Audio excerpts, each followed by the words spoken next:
teman-teman semuanya, selamat datang di BIS IPA. Bincang Asik Pendidikan IPA.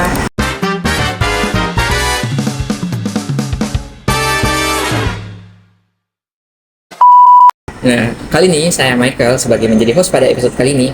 Nah, kalau kita bisa lihat nih, kita mau ngomong-ngomong nih tentang PISA beberapa tahun terakhir menjadi pusat perhatian buat kita semua bahwa kemampuan literasi dari siswa itu sangat memprihatinkan. Kenapa? Banyak siswa sebenarnya dia hanya menghafal materi tapi kesulitan dalam menghubungkan konsep dalam kehidupan sehari-hari.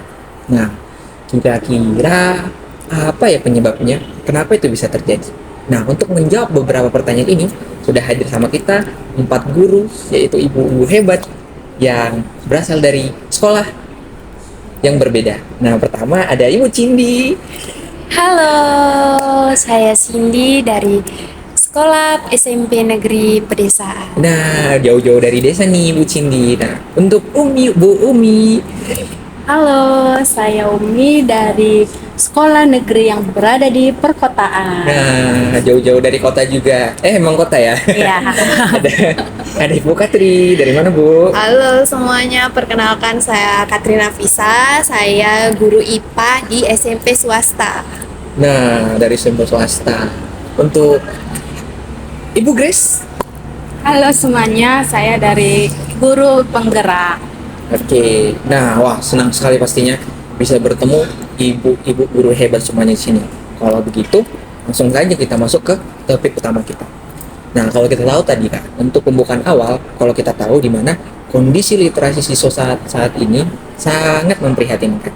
Nah, menurut Bu Umi, dari pengalaman Ibu mengajar di SMP negeri, bagaimana sih Bu kondisi literasi siswa saat ini menurut Ibu? Baik itu di sekolah Ibu maupun pandangan Ibu maupun pengalaman Ibu dalam menjalani pengajaran selama Ibu menjadi guru. Oke, terima kasih ya untuk Michael. Saya sebagai guru IPA di salah satu SMP negeri di perkotaan. Pengalaman saya selama saya mengajar IPA kepada peserta didik, peserta didik ini ingin tahu gitu bagaimana proses fenomena yang terjadi di sekitarnya, seperti proses dari es mencair. Jadi contohnya itu seperti es mencair inilah, peserta didik paham gitu bahwa proses dari es mencair itu dari padat menjadi cair, tetapi mereka tidak paham gitu konsep ilmiahnya seperti dalam konsep IPA-nya gitu kan. Jadi mereka tidak tahu gitu bagaimana proses dari kalor seperti perpindahan dari padat menjadi cair. Mereka cuma hanya paham kalau kita es itu kita keluarkan dari pendingin gitu kan bakalan mencair gitu. Contohnya juga seperti bisa mereka ingin tahu gitu bagaimana proses fenomena-fenomena alam, tetapi ketika ditanya mereka cuma hanya paham bahwa fenomena alam itu terjadi secara alami gitu tanpa mengetahui bagaimana proses secara ilmiahnya atau konsep-konsep dalam pembelajaran IPA. Mungkin begitulah menjadinya. Jadi siswa itu kurang gitu untuk literasi sainsnya. Jadi mereka kurang membaca juga, kurang melihat. Mereka cuma hanya paham tidak ingin tahunya kurang lah, dibilang begitulah. Untuk siswa itu kurang ingin tahu bagaimana proses secara ilmiahnya. Jadi mereka melihat udah gitu kayak mencair itu, mereka tahu bahwa itu mencair tapi tidak tahu proses kalornya begitu. Dalam artian mereka tahu itu es mencair tapi tidak bisa menghubungkan ke kehidupan sehari-hari gitu ya Bu. Mereka cuma tahu materi sama materi tapi kurang dalam konsep gitu. Nah, ini menarik sekali Bu. Jadi sebenarnya siswa itu sebenarnya tahu tuh seperti yang tadi ada es mencair, tahu. Mereka tahu itu es mencair. Atau kita bilang juga tahu itu apa yang mengapa peristiwa itu bisa terjadi, tapi belum tahu alasan ilmiahnya kenapa dibalik peristiwa itu bisa terjadi. Nah, menurut saya ini memang menjadi tantangan yang sering kita hadapi sebagai guru IPA. Nah, kalau karena tujuan belajar IPA bukan hanya untuk mengetahui jawabannya saja, tapi kita juga harus tahu apa proses atau alasan dan mengapa suatu fenomena itu bisa terjadi, dan itu harus bisa dijawab oleh si siswa. Nah, kalau menurut Bu Katri nih, Apakah kondisi seperti itu pernah Ibu temui seperti yang seperti dialami Ibu Umi? Oke, jadi di sekolah saya, di sekolah swasta, mungkin ya kurang lebih sama seperti sekolah yang di Ibu Umi di sekolah negeri di perkotaan. Itu saya melihat masih banyak siswa yang mereka terbiasa belajar hanya ketika saat mereka akan ujian gitu. Mungkin saja. Ya, jadi mereka hanya belajar dengan menghafal materi saja, belum bisa mengkaitkan dengan kehidupan sehari-hari mereka. Contohnya nih, seperti mereka saat belajar materi pencemaran lingkungan, mereka tahu jenis-jenis pencemaran lingkungan itu apa-apa aja, tapi mereka belum bisa gimana ya, belum bisa tahu apa penyebab dari contoh pencemaran lingkungan itu dan iya secara ilmiah, dan juga mereka belum bisa menyimpulkan bagaimana solusi yang dapat mereka lakukan untuk mencegah dari pencemaran lingkungan itu. Gitu ya Bu. Berarti memang masih ada jarak nih teman-teman antara menghafal materi dengan memahami konsep ya. Iya. Nah, padahal dalam kehidupan sehari-hari itu tentunya kita tidak hanya bertemu dalam artian kita hanya teori saja, tapi kita harus sering menggunakan cara berpikir kita dan menganalisis daripada mengingat informasi. Jadi dalam artian fakta kita di lapangan, pastinya kita tidak mungkin hanya mengingat informasi teori-teori yang di sekolah. Pastinya kita harus bagaimana melakukannya dalam kehidupan kita sehari-hari. Nah, kalau kita tahu-tahu nih dari rendahnya literasi siswa yang masih rendah nih, sebenarnya apa sih penyebabnya? Kan kenapa sih bisa literasi siswa itu menjadi rendah gitu? Nah, menurut kita apa sih kemampuan sains siswa itu yang masih perlu ditingkatkan? Nah, mungkin dari Bu Grace bisa menjawab untuk pertanyaan ini terlebih dahulu, Bu. Bagaimana caranya meningkatkan kemampuan literasi siswa dan apa saja penyebabnya gitu, Bu? Oke, menurut saya itu salah satu penyebabnya itu adanya kebiasaan belajar yang masih berorientasi pada nilai dan nilainya itu sangat rendah. Pada itu banyaknya siswa itu belajar yang kurang lebih efektif saat melakukan belajar itu, maka nilainya itu masih agak lebih rendah kayak gitu. Wah, saya rasa banyak nih guru yang mendengar pertanyaan seperti ini ya, Bu. Ini masuk ujian juga nggak? Maksudnya. Betul sekali. Iya. Jadi kalau dipikir-pikir tujuan belajar itu sebenarnya bukan hanya untuk ujian saja ya. Iya. Yang lebih penting adalah bagaimana sih sebenarnya ilmu itu bisa digunakan, yang dipelajari itu bisa dipakai untuk kehidupan sehari-hari. Jadi bukan hanya untuk diingat-ingat doang. Jadi kita belajar itu bisa menerapkan di lapangan pastinya. Nah, kita lanjut nih ke Bu Cindy. Bagaimana sih pendapat Ibu tentang yang disampaikan oleh Ibu Grace tadi? Mungkin kebiasaan belajar siswa juga bisa menjadi faktornya ya. Terus fasilitas pembelajaran, mungkin kalau fasilitas pembelajaran memadai atau terpenuhi, pastinya pembelajaran juga bisa lancar, menarik, dan juga berjalan baiklah pastinya. Iya. Nah, saya setuju sekali dengan Ibu. Karena meskipun fasilitas penting, kreativitas dari guru itu juga harus memiliki peran yang sangat besar untuk pastinya untuk menciptakan pengalaman belajar yang bermakna bagi si siswa. Nah, di sini guru harus berperan penting nih. Cara bagaimana sih meningkatkan literasi siswa itu? Nah, sekarang saya ingin tahu nih strategi yang biasanya ibu-ibu guru lakukan nih di kelas. Contoh nih dari Ibu Umi. Apa sih biasanya yang Ibu lakukan agar siswa itu lebih mudah untuk memahami materi IPA? Yang menurut saya secara pribadi, kalau saya dulu sebagai siswa, materi IPA itu sangat susah dipahami karena dia kompleks menghubungkan dari berbagai cabang ilmu dan juga banyak hitung-hitungannya pastinya. Nah, menurut Ibu Umi, apakah yang biasanya Ibu lakukan untuk membuat siswa lah untuk mengerti materi IPA? Oke, jadi saya sebagai guru IPA saya itu sebelum masuk ke kelas gitu atau untuk memulai sesuatu pembelajaran, saya akan memulai pembelajaran itu dengan kehidupan sehari-hari siswa gitu, yang dia dekat dengan kehidupan sehari-hari siswa. Seperti kan esmen cair ini nih.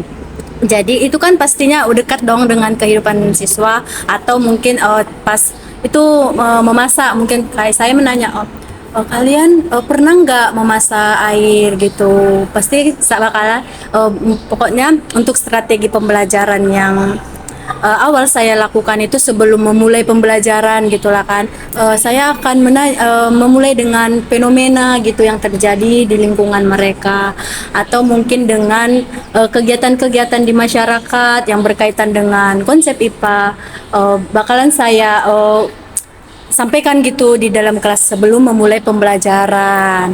Mungkin begitulah strategi saya dalam mengajarkan konsep IPA yang susah gitu kan, yang susah. Mungkin kalau kalau dekat dengan kehidupan kita, dikaitkan dengan ilmiah, pasti kita bakalan lebih paham gitu. Seperti yang tadi disampaikan oleh host, dia kan susah gitu ini kan materi dalam konsep IPA. Jadi kalau kita dekatkan, mungkin nanti kalau ditanya seperti yang terjadi di kehidupan sehari-harinya, mungkin dia akan lebih paham gitu. Barulah kita masukkan ke konsep IPA atau pembelajaran IPA. Mungkin dari situlah siswa bakalan lebih paham tentang materi-materi IPA yang abstrak. Mungkin juga untuk strateginya, saya biasanya menggunakan media gitu atau menggunakan teknologi. Itu kan udah banyak gitu kan yang kita dapat, mungkin dari TikTok atau dari YouTube.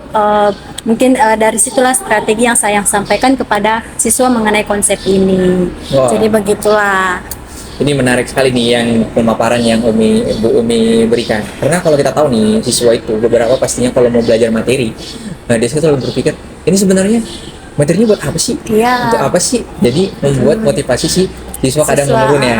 Nah, Bu Umi menggunakan solusi memberi tahu dulu nih sebenarnya tujuan mempelajari materi ini dikaitkan dulu ke kehidupan sehari-hari agar mungkin menarik minat dan motivasi si siswa untuk belajar lebih bagus, belajar lagi gitu. Jadi si siswa ada alasan nih, saya mempelajari materi ini ya karena ada dikaitkan dengan kehidupan ini dan ini terjadi di sekitar saya, mungkin begitu. Nah, kalau kita lihat-lihat nih, kalau menurut Bu Katri gimana nih? Strategi saya dalam mengajarkan materi IPA dengan konsep-konsep yang mungkin siswa berpikirnya itu masih konsep abstrak, susah gitu ya, apalagi kadang banyak matematikanya gitu kan. Nah, jadi strategi saya mungkin ya nggak kalah jauh juga dengan seperti yang disampaikan Ibu Umi. Saya juga mengkaitkan materi itu dengan fenomena yang sedang terjadi seperti sekarang ini yang dekat dengan para siswa gitu. Dan selain itu juga saya menggunakan media pembelajaran seperti kadang saya buat alat peraga yang sesuai dengan materi yang akan saya ajarkan gitu kan. Pernah juga saya menggunakan video pembelajaran tuh, kadang dengan menggunakan video siswa malah lebih tertarik gitu untuk belajar. Itu juga meningkatkan minat mereka dalam belajar. Seperti itu. Benar sekali nih, kayaknya nih kalau teknologi juga udah sangat dekat nih buat kehidupan siswa kalau kita lihat kan di zaman sekarang, yang zaman maju.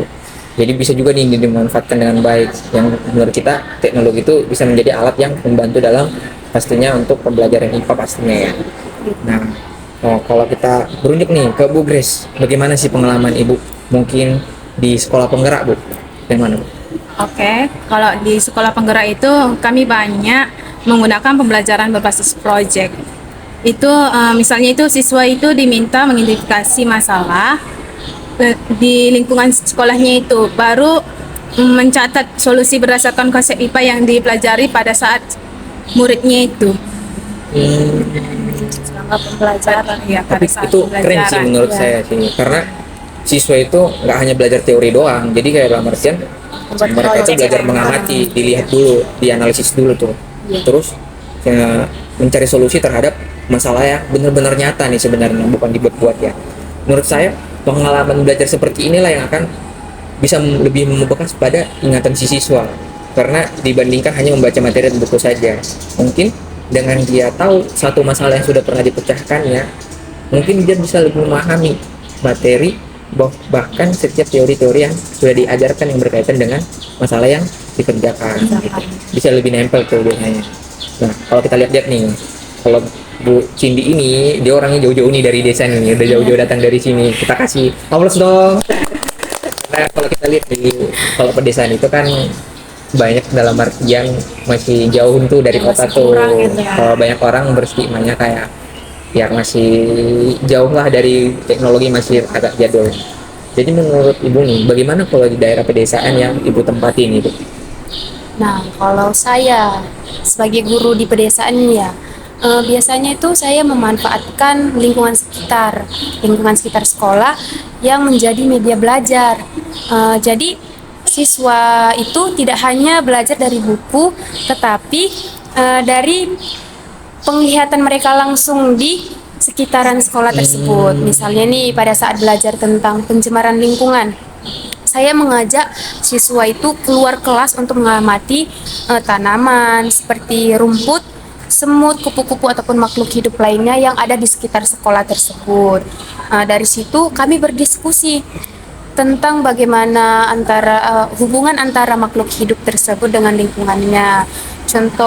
Contohnya juga kayak saat belajar tentang pencemaran lingkungan ini, saya mengajak siswa mengamati kondisi lingkungan sekolah. Saya meminta siswa tersebut memperhatikan apakah ada sampah di sekitaran sekolah tersebut. Kemudian saya bertanya kepada mereka apa saja dampak dari sampah yang bertebaran Indikasi pengaruhnya, penyebabnya. Iya. Nah, menurut saya cara seperti ini membuat siswa itu lebih mudah memahami materi karena mereka melihat langsung contohnya. Gitu, Pak. Ini hampir sama nih seperti yang mengaitkan dengan kehidupan sehari-hari. Luar biasa sih itu. Dalam artian itu membuktikan bahwa pembelajaran IPA itu tidak semena-mena hanya dikerjakan di laboratorium saja, monoton hanya menggunakan masker, pakai jasa laboratorium.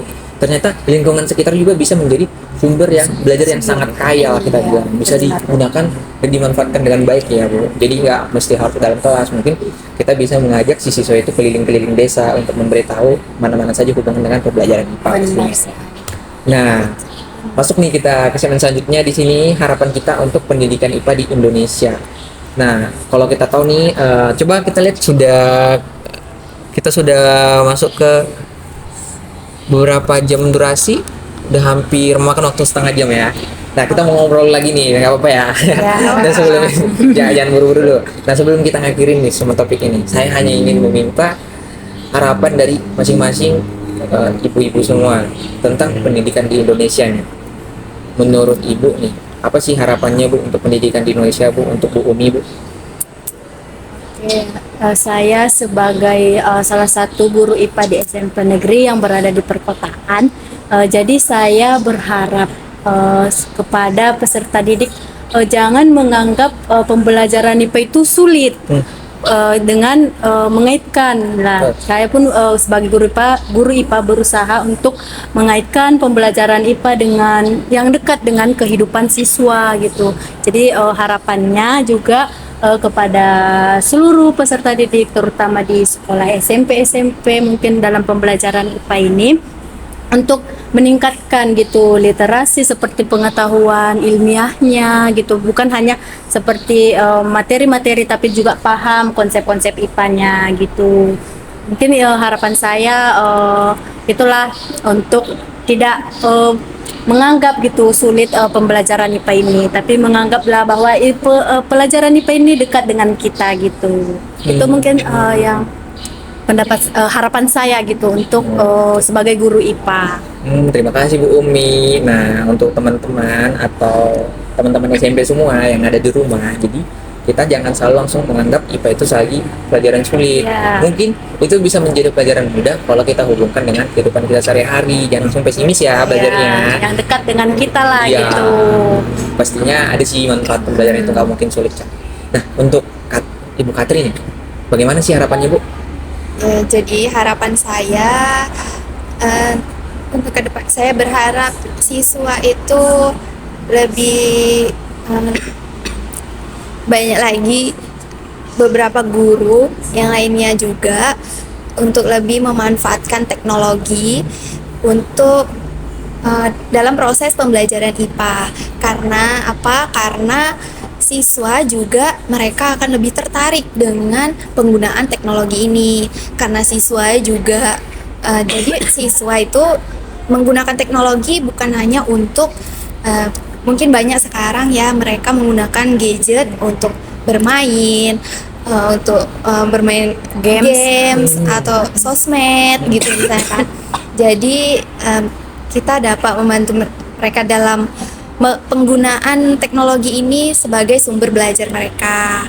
Karena kan sekarang juga udah banyak pembelajaran yang menggunakan teknologi seperti dari YouTube kita misalnya kan kita juga dapat mendapatkan pembelajaran yang banyak di situ ya terkait dengan pembelajaran IPA, dengan belajar konsep-konsep IPA di dalam situ juga membuat siswa menjadi lebih paham dengan konsep IPA.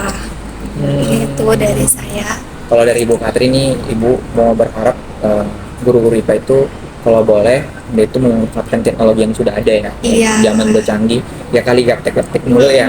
Pastinya harus bisa dipakai lah. Ini untuk mendukung pembelajaran IPA biar mungkin bisa lebih menarik, dan ini nanti ya buat siswa lebih ada motivasinya, mungkin rasa penasarannya lebih tinggi karena dia udah berbau-bau teknologi pastinya. Namanya anak-anak SMP kan pastinya senang tuh yang namanya ada teknologinya ya.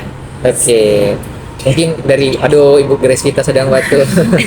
Dari Ibu penggerak kita, Bu Grace, bagaimana Bu harapannya Bu? Oke. Dari guru penggeraknya itu kita lebih aktif itu siswanya itu lebih aktif bertanya dan lebih berpikir kritis dan berani mengungkapkan Gimana betul? mengungkapkan apa ya? Ungkapkan pendapat dari pendapatnya gitu ya, mahasiswa Kak. itu, Dari siswa itu. pendapat Oke. dari peserta.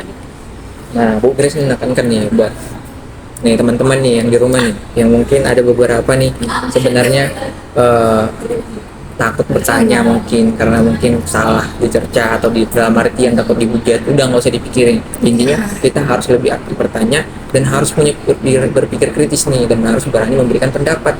Kita bisa lebih berkembang lagi tuh biar nggak monoton stuck di situ-situ aja ya. Nah, kalau untuk Bu Cindy bagaimana Bu? Nah, saya harap siswa ini lebih peduli terhadap lingkungan dan dapat menerapkan ilmu yang dipelajari di sekolah dalam kehidupan sehari-hari. Karena apa? Karena tujuan belajar IPA ini bukan hanya mendapatkan nilai yang baik, tapi juga dapat memahami dan menjaga lingkungan di sekitar kita. Baik sih, menurut saya itu sangatlah harapan yang sangat bagus, bukan hanya untuk nilai saja, tapi harus ada juga nih hasilnya buat sekitar kita juga ya. Nah, oke. Mungkin terima kasih buat ibu-ibu guru semuanya atau harapan-harapannya. Saya rasa harapan-harapan tersebut juga menjadi harapan kita bersama juga ya untuk kemajuan pendidikan IPA di Indonesia ini. Menjadi suatu doa kita juga agar lebih maju lagi lah gitu. Mungkin kita tidak terasa nih kita sudah berada di penghujung episode Bisik IPA, bincang asik pendidikan IPA hari ini. Nah, dari diskusi ini kita bersama bisa dapat kita simpulkan bahwa literasi siswa itu sebenarnya bukan hanya tentang menghafal teori, rumus, tetapi juga harus memiliki kemampuan untuk memahami dan menerapkan ilmu pengetahuan dalam mengaitkan dalam kehidupan sehari-hari. Mungkin juga guru memiliki peran yang sangat penting juga untuk membantu si siswa untuk mengembangkan kemampuan tersebut, yaitu dengan melalui pembelajaran yang menarik, kontekstual, dan pastinya memberikan kesempatan untuk si siswa dalam berpikir kritis dan menemukan pendapat juga. Mungkin terima kasih buat Bu Umi, ada Bu Katri samping kita, ada Bu Grace, ada juga Bu Cindy yang telah berbagi mungkin pengalaman dan wawasan yang sangat berharga hari ini. Kita beri apresiasi dulu. Dan terima kasih juga kepada teman-teman yang udah mendengarkan Bisik IPA hari ini. Bincang Asik Pendidikan IPA. Saya Michael Hutapea, pamit undur diri. Sampai jumpa di episode Bisik IPA selanjutnya. Salam pendidikan, salam sains. Dah. Dah.